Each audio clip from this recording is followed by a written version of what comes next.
কিরে মফিস, সারাদিন খালি কম্পিউটার টিপাটিপি করিস। ঈদের পরই না তোর ফাইনাল পরীক্ষা। এরকম যদি কম্পিউটার নিয়ে সারাদিন বসে সময় কাটাস তাহলে পরীক্ষার রেজাল্ট কি ভালো হবে? দূর আব্বা, সারাদিন পর কে বললা না কম্পিউটার নিয়ে বসে আছি, আর তুমি এখনই এসে হামাক করছো আমি বলে সারাদিন খালি কম্পিউটার টেপা টিপি। কম্পিউটার তো পরও চালান যাবি, পরীক্ষার আগে ঠিক মতো মন দিয়ে লেখাপড়া করা যায় না? আমি একটা মন কয়জনক দম, তুমি তো জানোই আমার মনটা আমি টুম্পাক দিয়ে দিছি। দূর হারাম দাদা, আমি কি তোকে সে কথা বললাম? আমি তো কইছি ঠিক মতো মনোযোগ দিয়ে লেখাপড়া করার জন্য।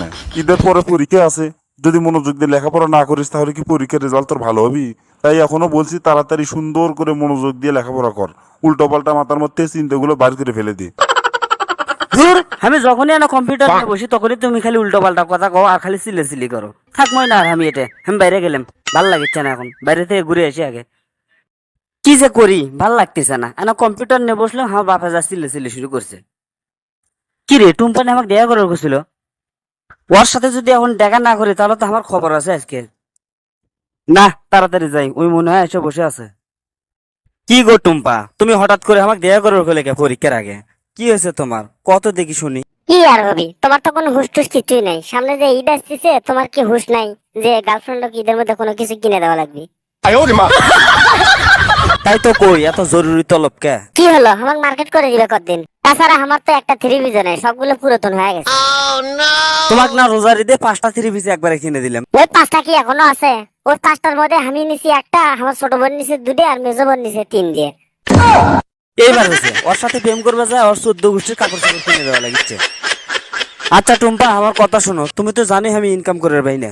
গেলবার আব্বার কাছ থেকে মোবাইল নেওয়ার কথা কয়া আব্বার থেকে টাকা নিয়ে সেই টাকাতে তোমাকে 5টা 3 পিস নিয়ে দিছি, কিন্তু এবার তো আমার কাছে টাকা পয়সা কোনো কিছুই নাই, তাই আমি তোমাকে এবার কোনো কিছু নিয়ে দিয়ে পাবো না। হ্যাঁ, তুমি কলি হবি যে আমি কিনে দিয়ে পাবো না? তুমি যদি কিনে না দাও তাহলে কিরা দিবে আমাকে? তাছাড়া তুমি যে রোজার ঈদে আমার থ্রি পিস নিয়ে দিছিলে, সেই থ্রি পিসটাও ছিঁড়ে গেছে। 2.5 মাস হয়ে গেল একটা 3 পিস নিয়ে দিছি, সেই 3 পিসটাও ছিঁড়ে ফেলাছো। এত কাপড় চোপড় ছেড়ে গে তোমার কাছ থেকে। দূর করে না, আমি স্কুলের থেকে বাড়ি যাচ্ছি, যা দেখি যে আমার ছোট বোনের শোলটা কান দিচ্ছে। আমি করলাম কি, যা দিয়ে কলত নিলাম, নিয়ে সান্ত্বনা দেওয়ার চেষ্টা করতেছি, কিন্তু হঠাৎ করে কেমনে যে ওই আমার জামাটা দাঁতের মধ্যে নিয়ে দাঁত দিয়ে চাবাতে চাবাতে ছিঁড়ে ফেলাছে। এখন নতুন জামা আসলে সেই জামাটা ওই শোলটা ছিঁড়ে দিছে। এখন কি করবো, আমি কি গাঁদতে থাকবো? নতুন কোনো কাপড় চোপড় নাই, কেমনে আমি এরকম করে থাকি? আচ্ছা তুমি কত ছোট শোল বলে এত দুষ্ট হয় কে? দূর পাগলি, যাকে জন্মই দুষ্টুমির মধ্যে দিয়ে তারা তো দুষ্টুমি করবেই। তাই বলে খাবার জিনিস বাদ দিয়ে আমার জামা দাঁত দিয়ে চাবাবি? আচ্ছা যাই হোক, আমার কাছে টাকা পয়সা কিছু নাই, আমি এই ঈদে তোমাকে কোনো কিছু দিবে পাবো না।